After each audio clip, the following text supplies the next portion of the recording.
tako je, tukaj zdaj trenutno potiram, ki je pod stopničkami, žal nisem še tako hitro, da bi lahko tako prišla na stopničke, ampak sem s temi dvemi tekmami dobila neko, oziroma videla sem, da sem lahko konstantna, da veslam lahko vrhunsko in da sem blizu najboljšim, zdaj kaj tako Ricarda Funk je res izjemna in njo je recimo zelo težko premagati, če ne naredi velike napake, ampak med prve tri se mi zdi, da bi lahko prišla, če bi imela tisto pravo vožnjo, tako da zadovoljna sem za to. Ja, res, jaz se spomnim takrat, ko sem tukaj zmagala, sem vodila po polfinalu z 2 dotikoma, tako da zdaj z 2 dotikoma si že ven iz finala dejansko.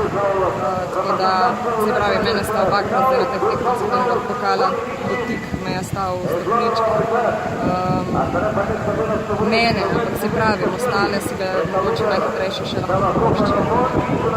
Ja, predvsem nekaj počitka rabim zdaj, spočiti glavo, narediti kakšno video analizo, da vidim, če je kakšna napaka, ko jo ponavljam, ker mi pač vzame lahko dober rezultat tam.